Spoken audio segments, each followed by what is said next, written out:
Impuestos en FA, programa patrocinado por Bulboa Editores.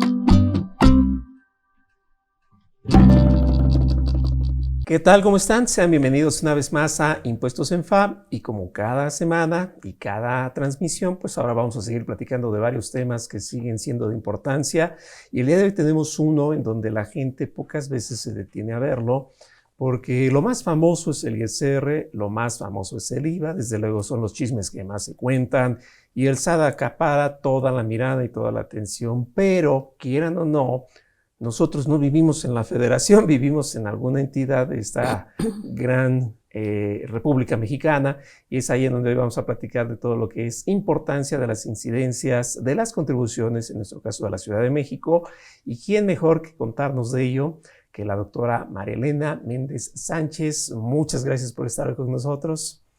Muchas gracias, doctor. Pues muchas gracias por la invitación a Impuestos en FA. Y bueno, pues aquí estamos con ustedes. Excelente. Ustedes van a ver que, como dicen, en la forma de partir el pan se sabe qué tan tragón es, decimos en broma en el país, y bueno, lo que yo les puedo contar es que ella tiene amplia experiencia en este tema, y pues sin el ánimo de quitar mucho tiempo, pues veníamos platicando de eso antes de comenzar. Las personas, pues obvio, se preocupan por el ISR, que es lo más impactante, el IVA, que es lo que más llama la atención, a diferencia de otros países, solo hay un ISR federal, un IVA federal, aunque hay uno cedular en cada estado. Y hablando de los estados, llegamos a la Ciudad de México, en donde las contribuciones tienen mucho de qué hablar y tienen mucho de qué hacer. Hay tanto que platicar que, bueno, por favor, cuéntanos, ¿por dónde lo quisieras arrancar? Pues muchas gracias, repito, por la invitación. La verdad es que, bueno, el tema de los impuestos locales también es un tema relevante, como dice el doctor Carlos, muchas gracias. Nos hemos enfocado siempre a trabajar o a analizar o a estar viendo cómo solucionamos temas de impuestos federales. Pero la verdad es que son importantes las contribuciones locales, y más cuando somos habitantes pues, de la Ciudad de México. No por las demás entidades, pero bueno, ahorita que vamos a tocar este tema de la ciudad, bueno, ¿dónde están regulados estas contribuciones? En 2010 se crea lo que es el actual Código Fiscal de la Ciudad de México. Antes era Distrito Federal. Sí. Entonces, la verdad es que antes de ser Código Fiscal del Distrito Federal, era Código Financiero del Distrito Federal, y entonces duró mucho tiempo. En 2010 se hace un parteaguas, y es que, bueno, después cuando se da la reforma de cambio efectivamente de Distrito Federal a Ciudad de México, bueno, después sí se da el cambio que fue en 2017, me parece, que se da el nombre de Código Fiscal de la Ciudad de México. Pero bueno, cuando se crea lo que antes era el Código Fiscal del Distrito Federal, prácticamente ahí se contienen todas las contribuciones y también todos los procedimientos. Podría decirse que es una norma tanto adjetiva como sustantiva, entonces prácticamente compila todo lo que son los procedimientos, ingresos, facultades, pues en materia fiscal. Y entonces ahí tenemos pues muchas cosas importantes, como son los gravámenes y todos los elementos, bueno, los impuestos, derechos, contribuciones de mejoras que de alguna forma rigen en la Ciudad de México. Y bueno, es importante porque cuando se crea el Código Fiscal, se hace buscan una especialización en la materia de ingresos. ¿Por qué? Porque antes, cuando era Código Financiero, estaban juntos lo que es el tema presupuestal y también el tema de ingresos. Entonces, cuando se hace esta separación, lo primero que dicen es, oye, ¿cómo vas a generar un nuevo ordenamiento? Porque, bueno, prácticamente puede ser abrir la caja de Pandora, porque contribuciones como impuestos sobre nóminas, que de alguna forma ya eran constitucionales, pues ibas a poder abrir otra vez como la discusión para promover amparos. Cuando podría, y cabe mencionar, que impuestos sobre nóminas es actualmente, y ya lleva más de una década, que es el impuesto de mayor recaudación en la Ciudad de México. Pensaríamos que es el impuesto predial, pero no. Solo para este año se está previendo más de 30,000 millones de pesos de recaudación en impuestos sobre nóminas. Y en impuesto predial se trae un estimado de 20,000 millones, un poquito más, pero bueno, estamos hablando de 10,000 millones de diferencia. Cuando además es la entidad más pequeña, pero bueno, por el movimiento en las empresas y por el diseño mismo de la contribución de impuestos sobre nóminas, es donde tiene un una alta incidencia en los ingresos. A veces muchos contadores y abogados, sí analizan el tema de contribuciones sobre, impuestos sobre nóminas, porque está relacionado con las empresas y, cuando generan, al final de cuentas, ingresos, pues también generan gasto en el sueldos y salarios. Entonces, por eso el impuesto sobre nóminas creo que es de los más conocidos a nivel, de nivel contaduría, ¿no? Uh-huh. Y recordemos que la peculiaridad del impuesto sobre nóminas en la Ciudad de México, a diferencia del nivel nacional, es que ese se paga por donde realices las erogaciones, no donde presten el servicio a los trabajadores. Entonces, realmente se ha dicho que es un impuesto extraterritorial, ¿no? Porque al final de cuentas, pues donde realices las erogaciones es donde tendrás que pagar. Entonces, si tienes aquí la empresa, aquí realizas la erogación, así se ha interpretado, ¿no? Aunque se lleve al trabajador, por ejemplo, al Estado de México, claro. Sería cuestión de que la empresa pusiera lo propio allá y ahora sí se cindiera para hacerlo debido, que nadie lo hace. No, y además en su caso, ¿qué pasa? Que corres el riesgo de que se te cobre, pues tal vez doble. Pues es así. ¿Por qué? Porque el Estado de México sí tiene su diseño de la contribución con base en quién preste el servicio, dónde se preste, ¿no?, el servicio, uh-huh. Exacto, no dónde se realice la erogación, que creo que es la principal diferencia. Pero este diseño de esta contribución lleva años y por eso es que en 2010 dicen, oye, vas a abrir la caja de Pandora porque van a volver a entrar, pueden volver a entrar amparos. La verdad es que en ese momento, me tocaba ver esos temas y pues no fueron muchos, fueron muy pocos y la contribución desde ese momento de 2010-2011 pues otra vez quedó pues prácticamente firme como para seguirse cobrando hasta ahorita. Y si vemos, pues realmente no ha habido pues reformas más que la principal, una en el aumento y poco a poco se ha ido aumentando la tasa, uh-huh. ¿no? Ahorita me parece que está al 3%. Y se metió un tema de que se tiene que avisar cuando hayas contratado personas físicas o morales que hayan contratado servicios especializados que tienen uh-huh. que presentar un aviso, pero de ahí en fuera no se ha movido, a pesar de que la contribución, yo creo que a diferencia de la del Estado de México, tiene una base pues más reducida. ¿Por qué? Más mesurada. ¿Por qué? Porque además aquí es sobre la prestación del trabajo personal subordinado, uh-huh. ¿no? Prácticamente pues salarios y algunos asimilados. Pero en el Estado de México todos le entran a la es fiesta. muy abierto, ¿no? Desde que dice, que me presten servicio. Entonces, pero al final de cuentas, en la Ciudad de México estamos hablando de la entidad de mayor recaudación en esa contribución. La reunión de empresas, me imagino, parques que si bien industrial los concebimos más en el interior de la República, pues aquí también se juegan muchas cosas, ¿no? Sí, aquí hay oficinas, dependencias, estamos en el sector central a pesar de ser un territorio pequeño. Exactamente. El costo de la capital. Me permito aquí haber una duda que yo siempre he tenido en lo personal. No hay un sentido unívoco porque creo que nunca se ha expuesto quizás con ese matiz ante tribunales, pero lo ocupo más bien para la academia, ¿no? Para efectos de clases, pero quisiera saber tú qué opinas. El impuesto sobre nóminas surge en todos, verdaderamente pudiera decirse que no es una connotación inmediata, sino inversa de lo que pudiera ser una fuente de riqueza. Uh-huh. No obstante, el 19 de la Ley Federal del Trabajo dice que cuando se apliquen las normas del trabajo en su cumplimiento y aplicación, no se generará impuesto alguno. Entonces, ¿cómo se vería ese contraste de la ley laboral con todos los impuestos locales? Una federal, las demás locales, pero una no especializada y las demás sí. No sé si ese tema en algún momento surgió en debates o en tu parecer, ¿cómo lo ves? Pues no, en realidad no. Sí hubo quejas en relación, sí alguna vez me tocó ver temas de, oye, ¿cómo es que vas a gastar? ¿Cómo que por el gasto, no? Porque realmente no lo paga en este caso no lo paga el trabajador, lo paga el patrón. Uh-huh. Y efectivamente por un tema de gasto, ¿no? De pagar la nómina. Entonces, donde sí estuvo la controversia es que, oye, ¿cómo muestras capacidad contributiva si estoy gastando? Entonces, incluso hasta el tema en algún momento se analizó en la propia Suprema Corte de Justicia, okay. ¿no? ¿Por qué razón? Porque en algún momento, recuerdo y fue pública, hubo una controversia por parte de la Suprema Corte de Justicia, una consulta y después una controversia que se dio en pleno, por ahí de 2009, si no me equivoco, uh-huh. donde hasta la propia Corte decía, oye, ¿por qué tengo que pagar agua y nóminas? Y lo analizaron los propios ministros. ¿Por qué? Porque decían, además de que cómo muestras capacidad porque estás pagando, estás gastando, y además es dinero pues del Estado, digo, un poco similar al tema de 19, al final de cuentas el cuestionamiento es ¿por qué estoy gastando? Un pasivo, ¿no? ¿Por qué me grabas un pasivo? Bueno, que al final de cuentas es sobre qué encontró el diseño el legislador para encontrar el objeto que mostrara riqueza, ¿no? Pero bueno, ¿por qué estamos pagando? Y entonces la Corte en esa sesión pública, que incluso después se publicó, me parece, la sentencia en el Diario Oficial, se dijo que la muestra que había diseñado el legislador, la muestra de capacidad contributiva, está en el realizar el gasto, ¿no?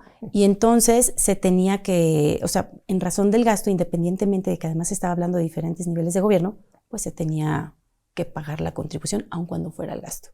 En algún momento ahí lo que se atendió fue, en ese momento, después se cambió el criterio, pero en ese momento se dijo que la ley especial, que era en materia de contribuciones locales, ¿no? Prevalecía la ley federal, ¿no? Bueno, la ley del Seguro Social. Entonces digo, sí en ese momento se resolvió, después hubo un cambio en la reflexión, pero al final de cuentas le dieron la preferencia en tema de especializada. ¿Por qué? Porque realmente yo creo que también analizan el tema de, bueno, la competencia de cada uno de los niveles. Y realmente, si vemos pues las disposiciones de la Constitución, no solo el 31 fracción cuarta, sino el artículo 73 y varios que te establecen las competencias exclusivas a nivel federal o a nivel municipal en su caso, pues no tienen problemas por gravar impuestos sobre nóminas. Un ejemplo, no tienen problema en grabar rifas, sorteos y concursos, que es otro tema, ¿no? Vaya que se complica. Ajá, y Es entonces... un tema grande.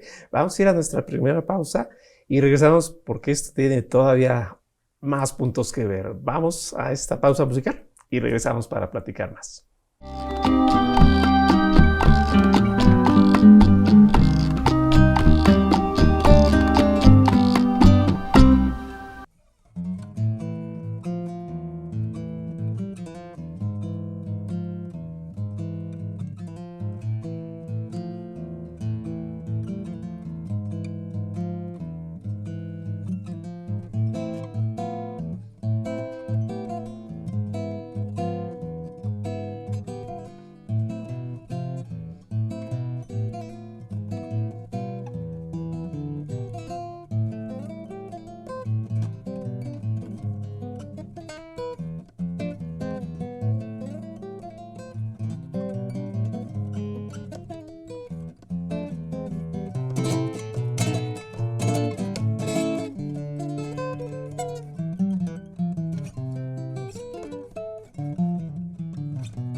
Pues estamos de regreso y esperemos que con este espacio musical también ustedes un poco vayan relajándose porque el tema se pone interesante.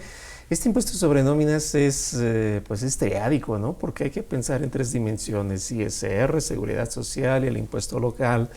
Y queriendo y no, implica una sangría económica que sin duda se va a fortalecer más con la reforma laboral, ¿no? De los más días de vacaciones, aunque sea tantito por la prima, eso va a ser un parteaguas.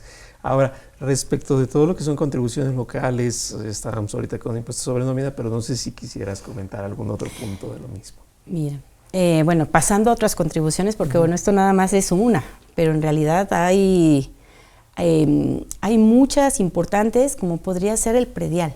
Okay. El impuesto predial. La verdad es que tratándose del impuesto predial, muchas veces como a lo mejor el pago es menor, ¿no? Y la boleta llega, pues vas y lo pagas al año con tus descuentos, ¿no? Enero, febrero, dependiendo de lo que diga la norma. Este año fue del 8% en enero, febrero 5%, si pagas anticipado todo el año, ¿no? Pero en realidad, ¿qué pasa? Nunca te fijas o no revisas la boleta hasta que no te aumentan, ¿no? O no lo vas a vender, o no vas a hacer. Pero realmente tendríamos que estar pendientes, ¿no? Del impuesto predial. A lo mejor parece que no pasa y vas a vender y entonces ya lo vemos, o te incrementan y no lo pagaste y al siguiente año porque se quitaron los subsidios te aumentó. O sea, son muchos escenarios, ¿no? Y yo creo que también esta contribución, no estamos hablando de una contribución menor, estamos hablando de 20,000 millones estimados para este año, ¿no? No siendo la más fuerte, pero además, pues sí es importante. Yo creo que aquí también cabe hacer o resaltar lo que siempre, muchas veces se ha dicho, que la Ciudad de México es de las ciudades, más bien de las entidades federativas que en su recaudación cuenta con más contribuciones o ingresos propios, ¿no? Estamos hablando casi del 50% de ingresos propios con respecto a los de la federación, a diferencia de las demás entidades, que las demás entidades derivados de los recursos, hablando del Sistema Nacional de Coordinación Fiscal y del tema de lo que le toca como parte de participaciones por limitar su potestad tributaria de los recursos federales, pues prácticamente casi todas están entre un 85, 90, 95% de recursos federales. Entonces, la Ciudad de México es de las que, pues, de alguna forma ha trabajado ya desde hace muchos años en tratar de seguir de cobrar o eficientar el cobro en sus ingresos locales.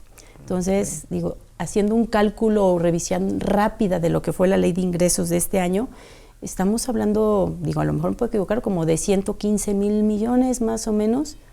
Sí, 115,000 millones o billones de pesos para la ciudad, de su presupuesto de 248,000 millones. Entonces, sí estamos hablando que pues realmente las finanzas de la Ciudad de México, pues sí son importantes las contribuciones locales. Entonces, ¿cuándo recordamos el predial? Pues en aquel momento cuando decían el predialazo, ¿no? Que coincidió con 2010, precisamente cuando entra el Código Fiscal del Distrito Federal, y dicen, oye, además como le abriste para nóminas, pues también está impuesto predial. Pero impuesto predial muchas veces se impugna cada año, al final de cuentas, cuando te llega la boleta, quienes lo están impugnando, ¿no? Y la verdad es que, yo creo que lo han trabajado cada año en ir limpiando las cosas que pudieran representar vicios de inconstitucionalidad en esta contribución. Entonces, a lo mejor ahorita que hemos visto que en su momento cuando se crea el tema del impuesto predial, declararon inconstitucional, porque se vio en la Corte el tema, el gravar las construcciones por avance de obras, o en el cálculo de la matriz, en el tema de los baños. La matriz solo es un elemento para el pago del predial. O sea, en el pago del predial realmente no es un valor muy elevado, salvo que ya estemos hablando de otro tipo de propiedades, donde tienen grandes terrenos o grandes construcciones, pero en realidad estamos hablando pues que el impuesto predial en muchos casos estamos como en 450 en uso habitacional, claro está, sí, ¿no? No, en uso habitacional, ya hay otros impuestos, pero los de las empresas y personas grandes contribuyentes, ellos sí revisan su impuesto predial, ¿no? Porque al final de cuentas es puede ser más caro cualquier diseño en la contribución, pues les puede afectar, ¿no? Como cuando, por ejemplo, me acuerdo que fue en el 2000, ¿qué fue? creo que 16, cuando le cambiaron al tema, en el predial, el tema de quitarle un punto 2, ¿cómo se llama? El demérito. El demérito en la construcción, que bueno, cabe mencionar que para efectos del impuesto predial, pues quienes lo pagan son los propietarios o poseedores, cuando no se conoce al propietario de las construcciones en la Ciudad de México, tanto uso habitacional como uso o los distintos usos, ¿no? Entonces, cuando en 2000, me parece 15-16, dentro de la mecánica del cálculo del impuesto predial, había un tema de que la construcción se depreciaba un 1% por cada año de antigüedad. La construcción. Entonces, para sacar el cálculo del predial, sumas valores unitarios de suelo, más valor unitario de la construcción, y bueno, donde te tocaba el demérito, o bueno, sí, la depreciación, es en la construcción, y es el 1% por cada año de antigüedad. Y entonces el máximo que podría lograrse era hasta el 40%, aun cuando tuviera 50 años. O sea, era el máximo que permitía la ley para efectos del restarle el demérito. ¿Qué pasa en ese año? Que en vez de considerar el 1%, lo ponen en 0.8%. Ya, ok. Y entonces, a lo mejor cuando tienes una construcción, igual un departamento que no que no implique un valor catastral muy alto, no lo íbamos a sentir. Pero las grandes construcciones o plazas comerciales donde le puedas quitar un 0.8 y que ya estaban en 40 a los 40 años y que llegas a los 32 años, a los 40 años y te bajan al 32%, pues representaba un 8% en incremento en el valor de la construcción. Hay valores que pueden ser muy elevados, ¿no? Bueno, entonces sí impugnaron por parte, me parece que hubo, no me acuerdo si fue acción o controversia constitucional en su momento, yo creo que afortunadamente en su momento para la ciudad no tuvo problemas de que se dijera que era una disposición que violentara el principio de retroactividad, ¿no? Lo que se indicó en ese momento es, sabes que es un nuevo diseño de la contribución, se te respeta hasta donde tenías tu 40, pero para efectos de calcular la contribución a partir del año siguiente, pues tendrás que aplicar un demérito por año de 0.8. Así es. ¿Cómo se considera? No hay un derecho adquirido, simplemente es una nueva mecánica en el cálculo de la contribución y pues como goza del principio de anualidad, y ya no hubo ningún tema. Es obligación finalmente, ¿no? No Sí, puede claro. haber derechos. Y esto, bueno, combinado con todos los dictámenes que tienen que presentar aquellos que tienen inmuebles con un valor superior. Esa contribución ¿no? se dictamina. Infinidad de cosas que creo que... Hay un punto que yo creo que todo el mundo tendría que estar presente, no sé si coincides conmigo. Este impuesto predial determina de alguna forma el valor fiscal, pero cuando la gente anda atenta y urgida, se me ocurre en el caso de garantías, quiere que el avalúo sea valor comercial y dicen, pues no, año con año me pagaste acá al fisco con base en este valor, yo no soy inmobiliaria, dice el fisco, con esta es la garantía, ¿no? ¿Lo quieres vender? Pues salte y hazlo y me pagas, ¿no? Y Para ahí efectos, son los retrasos, si se le hizo arreglos, ampliaciones, pues esto... Y entonces es cuando vamos a vender, ¿no? Así O es. vamos a adquirir y entonces empiezas a ver. Y bueno, entonces ahí pasa. Digo, la verdad es que cada una de las contribuciones podría ser motivo de un semestre. de 1 hora o 2 horas, ¿no? Entonces no terminaríamos ahorita, por eso nada más es así como que ¿qué contiene el código? ¿Qué hay de contribuciones en la Ciudad de México? Y de ahí podríamos pasar al impuesto sobre adquisición de inmuebles, ¿no? Ese es muy interesante porque es evidente un punto que todo el mundo lo trae en la mira, pero vamos a ir brevemente a nuestra segunda pausa y regresamos para seguir platicando porque este punto también como ha pegado. Regresamos.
¿Qué tal amigos de IMEFI TV? Soy su amigo Luis Alberto Morales Sosa. En esta ocasión vengo a invitarlos a el curso de Declaración Anual Personas Físicas, Régimen Simplificado de Confianza.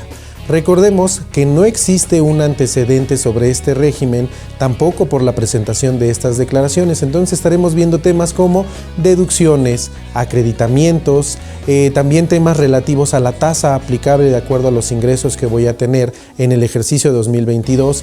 ¿Qué pasa si me cambio de régimen a mitad del ejercicio? ¿Qué pasa si me excedo de ingresos? ¿Qué sucede con esta y muchas otras cosas más? Los espero en el curso Régimen Simplificado de Confianza, Declaración Anual, aquí por IMEFI TV.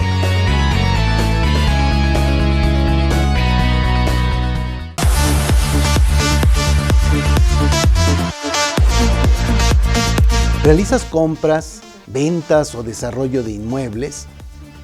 Queremos invitarte a un curso de 3 horas en línea que se llama Obligaciones de Prevención de Lavado de Dinero por compra, por venta y por desarrollo de inmuebles. Vamos a revisar cada uno de los puntos que son relevantes para la presentación de avisos e informes de prevención de lavado de dinero por estas actividades vulnerables. Vamos a revisar el tema de las limitaciones a cobros con dinero en efectivo, que son muy importantes, y este curso está dirigido a inmobiliarias, a asesores y a desarrolladores inmobiliarios, a los responsables del cumplimiento de prevención de lavado de dinero de quienes realizan esta actividad vulnerable.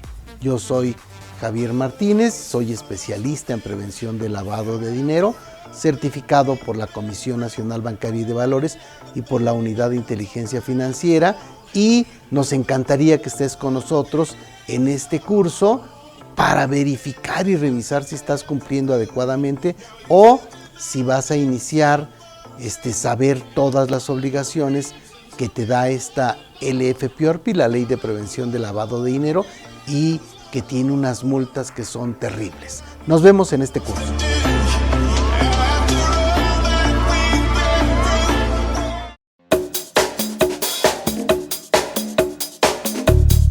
El México actual impone a los empresarios, personas físicas y personas morales, a cumplir con una serie de obligaciones de carácter financiero, entre las cuales podríamos contar la adquisición de insumos, los gastos de operación y los impuestos, el pago de impuestos, el cumplimiento de las obligaciones fiscales. En México, hablando específicamente de la Ciudad de México, que es una de las urbes más importantes del mundo y que tienen registrados alrededor de 500,000 empresas, muchas veces los empresarios consideran que es más importante cumplir con los impuestos federales y lo van dejando al final el pago y presentación de los impuestos locales. Estos son tan importantes como los impuestos federales. Si ellos no cumplen con estos, pueden generarse una situación de algunos problemas fiscales que pudieran subsanar si tenemos la información adecuada. Soy Ana María Ramírez Medina, los invito al curso de impuestos locales para la Ciudad de México, aquí por IMEFI TV.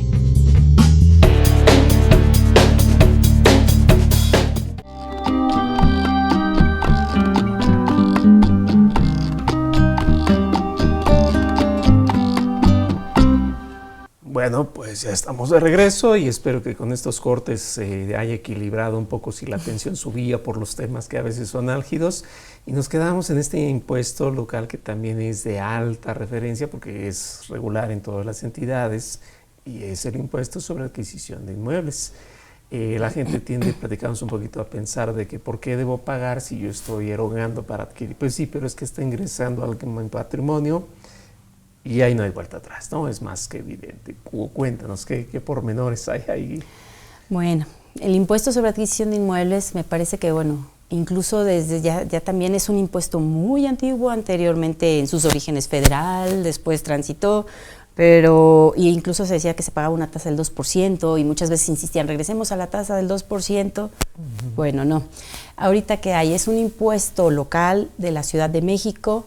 ¿Quiénes lo pagan? Pues quienes adquieren, ¿no? Quienes adquieren incrementan su patrimonio y al final de cuentas ahí sí, digo, habrá estímulos, bueno, habrá beneficios fiscales, algunas reducciones, pero al final de cuentas se paga.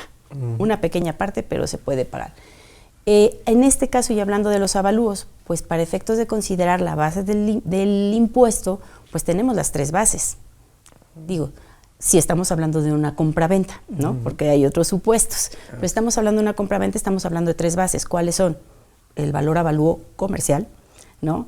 El valor, el de la contraprestación, más el valor catastral.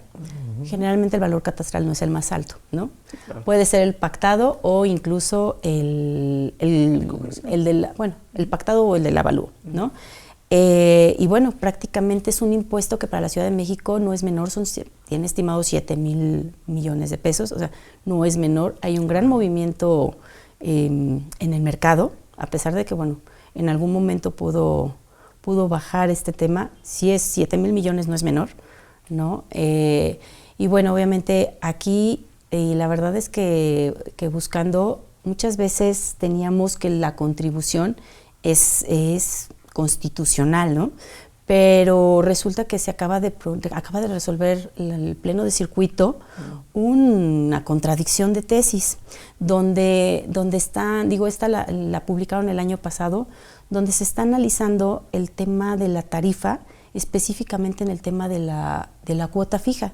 Y bueno, a grandes rasgos la jurisprudencia por contradicción de tesis, que está en la página de la Suprema Corte, sí dice que violenta el principio de proporcionalidad por el tema de la cuota fija, porque no se da una progresividad. Entonces creo que en esa parte pues sí es importante que se revise la tarifa para efectos de ver que sí efectivamente, porque es una tarifa, no es una cuota fija ni un porcentaje, es tarifa para efectos de ver que efectivamente en su diseño pues sí se respete la progresividad, aún con el contenido de la cuota fija, ¿no? Que va subiendo, o bueno, lleva años, y va subiendo conforme, o va siendo más alta, conforme el rango va subiendo en la tarifa. Sí. Y bueno, sabíamos que la cuota fija de alguna forma, en las demás contribuciones que han manejado tarifa, pues es donde se genera el salto, o donde se trata de equilibrar el tema de que hay una progresividad en las tarifas. Entonces, habría que revisar cómo fue el diseño de esta contribución de este año o de ese año para ver si no saltó esa progresividad. Pero bueno, de que ya está la contradicción de tesis, ya está. Suena difícil porque creo que todas las entidades manejan ese modelo para cálculo y pues desarrollo del impuesto. Además de que me suena como que la tarifa, o sea, la progresividad es propia de contribuciones directas. Pero la tasa es como que de indirectas, el caso del IVA y así muchas otras, entonces no sé qué se esperaba, pero pues deja mucho de qué hablar, ¿no? Pues sí, y hay que revisarse, porque si es un antecedente que sí, a lo mejor solo fue en este diseño, pero sí habría que revisar porque al final de cuentas las tarifas siempre tienen, cuando nos enseñaron en la escuela siempre había límite superior, límite inferior, el porcentaje o factor, más la cuota fija, ¿no? Entonces habría que revisar, pero fuera de ahí, por ejemplo, lo que también tiene interesante el impuesto sobre adquisición de inmuebles es que en algún año estuvieron o quisieron como exentar las herencias o bueno, ponerle tasa, ¿no? Y ya después, o sea, en estos últimos años, unos 5 años, ha ido cambiando el diseño de la norma en la parte de las herencias. Además, bueno, en su momento me parece que, ¿quién fue? La organización, la OCDE, dijo que las herencias tenían que ser grabadas, ¿no? Pero bueno, al final de cuentas, aquí en la ciudad igual sí se establece un gravamen, pero se puso una tasa del 0% en algunas condiciones. O sea, vale la pena revisar esa parte. Y para este año sí hay 3 supuestos, pero tienen que ser conjuntivo, el que tenga determinado valor el inmueble, que no hayan pasado 5 años de que falleció la persona, me parece que 27,000 UDIs, que no pasen los valores de 27,000 UDIs, de UMAS, perdón, unidad de medida y actualización, que no hayan tenido más de 5 años de fallecido y además ascendiente o descendiente en línea recta, pero que coincidan las tres, ¿no? Okay. Hubo un tiempo donde dijeron cualquiera de las tres, pero resulta que si ves, ahorita están las tres en la norma, en el Código Fiscal, pero si ves en los transitorios, hay una disposición que dice que darán el 50% de reducción en el ISAI si aplicas en cualquiera de las tres. No está mal. ¿Eran todas o...? Pero en el transitorio varía. Okay. O sea, de verdad que en estos transitorios puedes encontrar muchas cosas. Claro. O sea, por ejemplo, ¿qué encontramos? Digo, ese sí hay, pero podemos encontrar, por ejemplo, en 2020, para 2020 metieron el tema, bueno, se metió el tema de ventas, ¿cómo se llama? De ventas de bebidas alcohólicas, excepto cerveza y aguamiel. Cierto, sí. ¿No? Se metió. Entonces, y sí hay una importante recaudación, me parece que como 207 millones. O sea, no es importante. Creo que la tasa está al 4.5, me parece. 4.5. Okay. A ver, creo que sí, 4.5.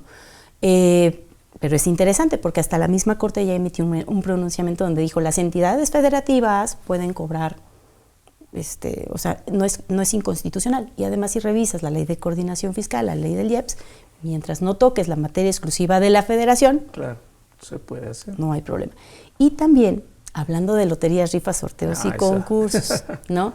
Muchos años estuvo lo que es por la obtención del premio, al 6%, está la organización de rifas, sorteos y concursos al 12%, ahorita está al 13%. Wow. Bueno, está el impuesto federal por la obtención de premios al 1%, y si te pasas la entidad del 6%, entonces es al 21% y no la entidad. Okay. Está IEPS, ¿no? Para los organizadores también por temas tal vez justificados de salud en la ludotopía, los aprovechamientos que se pagan, pero ¿por qué no? Ahorita también, bueno, recientemente, me parece que también fue para el 2020, se metió el tema de gravar a las erogaciones por participar en las rifas, y estamos hablando de un 10%. Y esta contribución ya la he visto en varios estados. Entonces, está interesante porque ahora quien paga es quien quiere participar en las rifas, pues ahora tiene que pagar el 10%. ¿No? Aquí hay una duda que ha surgido porque se dieron infinidad de invitaciones, principalmente el año pasado, sobre ese rubro. ¿Qué tanto la gente se preguntaba, tiene relación con que tenga que participar el azar en el estilo de lo que es Secretaría de Gobernación? Porque hay veces que se pueden hacer una serie de sorteos o concursos respecto de una forma de recompensa a un cliente recurrente, ¿no? Que llegaba a tales, entonces tiene, o sea, ¿cómo ha sido el criterio a lo largo de estos años? Yo creo que ha cambiado dependiendo, a veces si se presenta o no se presenta la consulta, ¿no? Entonces, porque efectivamente las reglas son muy amplias, entonces a veces como las soluciones, pues vía una consulta. Entonces a veces ya dices, bueno, oye, esto graba o no graba. Entonces, ¿cómo le hacen a veces algunas empresas? Se van por lo que generalmente como lo han trabajado, ¿no? Y realmente después, cuando viene la fiscalización o la revisión por parte de la autoridad, es cuando les meten a veces las diferencias cuando revisan esos sorteos, ¿no? Sorteos o concursos. ¿Cómo están vinculados? Pues generalmente con los permisos o las autorizaciones que da Gobernación, ¿no? Pero hay otros que a veces no es que los dé la autorización, porque a lo mejor no la requieren en términos de la ley o de la reglamentación, pero al final de cuentas, si se ubican en la causación de la contribución, ahí es donde viene el problema. Pues tendrían que pagar el impuesto, ¿no? Digo que lo interesante sería que alguien inquieto dijera, es que Gobernación me dijo que no, tú me dices que sí, resuélvame, ¿no? Y ahí es donde... Sí, que también hay una cosa importante, y bueno, en algún momento, hace muchos años, sí se dijo, oye, pero antes, estamos hablando antes del 2001, donde decían, solo Gobernación o solo la Federación puede establecer gravámenes. Ahorita esa parte ya está, pues de alguna forma revisada, dicen, bueno, cada nivel en materia de rifas tiene su competencia, entonces ya no hay tanto este problema, ¿no? Sí, como que esa apertura de casinos en su momento fue un boom para decir, bueno, pues entonces vamos todos a entrarle, ¿no? Exactamente. Caray. Esto de las contribuciones locales, desafortunadamente, creo que pasa muy desapercibido, la gente no le pone la atención debida, incluso ahí tendría que darse propiamente hasta un famoso compliance, sí, porque no es solamente el SAD el único que participa, hay muchas otras autoridades. Y bueno, como dicen, todo lo bueno desafortunadamente llega a su fin, pero antes de despedirnos, no sé si quisieras pues darnos algún comentario en cierre o algo que quisieras compartir. Muchas gracias, claro que sí. Miren, realmente el tema del ámbito local en la Ciudad de México es importante, o sea, no hay que perderlo de vista. Como contadores o estudiosos en la materia fiscal, existen también las contribuciones en la Ciudad de México y son importantes porque, bueno, ya vemos que sí implica una recaudación. Y no solo son las contribuciones, sino todos los procesos, beneficios que existen, pues en el Código Fiscal, ¿no? Entonces hay que echarle de repente una ojeada al Código Fiscal y ver qué otras obligaciones puede haber, ¿no? Entonces... Es tan vasto que yo creo que va a quedar en continuará, porque sin duda pues hay mucho de qué hablar. Había otros temas que la oportunidad también con el tiempo pues a veces no es tan fácil, pero es que los temas son muy amplios. Son muy amplios. Agradezco nuevamente que nos hayas acompañado el día de hoy. Muchas gracias. Y a todos ustedes, pues también que estén atentos a este programa. Seguiremos hablando de más temas, de más cosas que les puedan a ustedes interesar. Y recuerden, pues aquí nos seguimos viendo para hablar de impuestos en FA.